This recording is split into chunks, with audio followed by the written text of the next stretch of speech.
Excellencies, heads of state and governments, Mr. Secretary General, distinguished delegates, ladies and gentlemen, I have the great honor to deliver this address on behalf of the government and people of the Republic of Vanuatu. Mr. President, at the outset, let me sincerely congratulate you on assuming the presidency.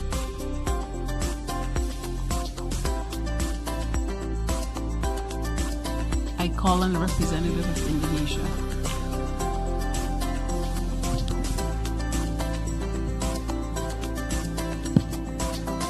Madam President, I'm taking the floor to exercise Indonesia's right of reply to the statement made by Vanuatu.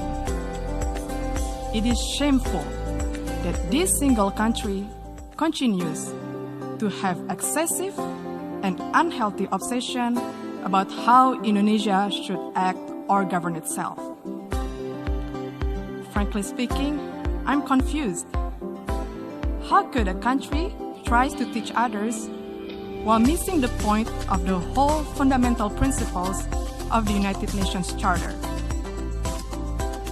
Let me tell them the following.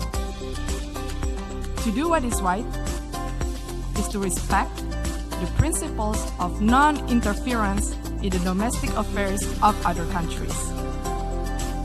And to do what is right, it is to respect the sovereignty and territorial integrity of other countries. So until you have done so, please keep the sermon to yourself. Madam President, the President of Indonesia stated a few days ago in this great hall of nations, and I quote, "We must promote a win-win approach in building relations among states that is mutually beneficial," unquote. Indeed, such a call was echoed by world leaders throughout this prominent week. But this ignorant country chooses the contrary. At times of an emergency health crisis and great economic adversity, it prefers to instill enmity and sow division by guising their advocacy for separatism with flowery human rights concern. Indonesia, comprising of more than hundreds of ethnic groups, a diverse and multicultural nation with thousands of tribes and hundreds of local languages, spreading across more than 17,400 islands, is committed to human rights. We value diversity, we respect tolerance, and everybody has the same right in this third largest democratic country in the world. We have also promoted and protected human rights where each individual has the same rights under the law. Furthermore, we have ratified the International Convention on the Elimination of all forms of racial discrimination. While interestingly, Vanuatu has not even signed it.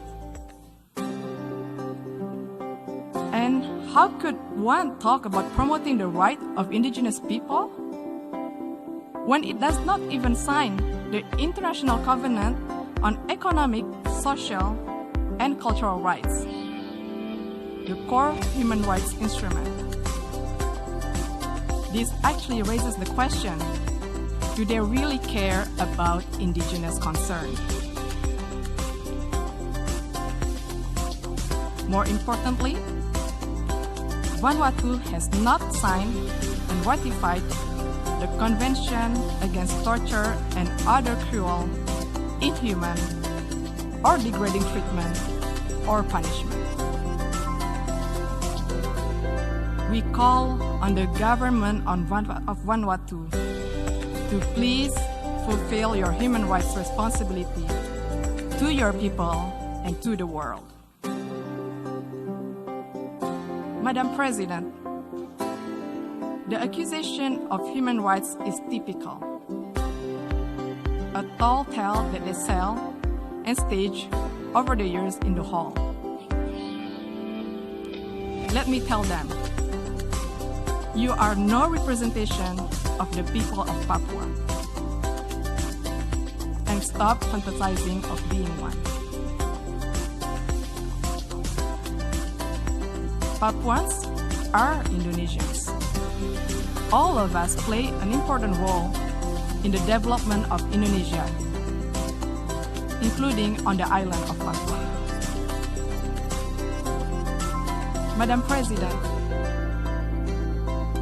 the principles of the UN Charter, which Vanuatu clearly does not seem to understand, stipulates the respect for sovereignty and territorial integrity.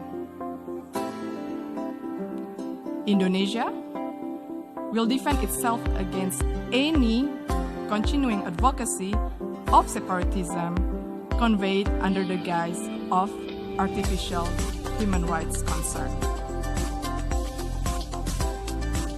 The provinces of Papua and West Papua are irrevocable parts of Indonesia since 1945. It has also been firmly endorsed by the United Nations and the international community decades ago. It is final, irreversible, and permanent.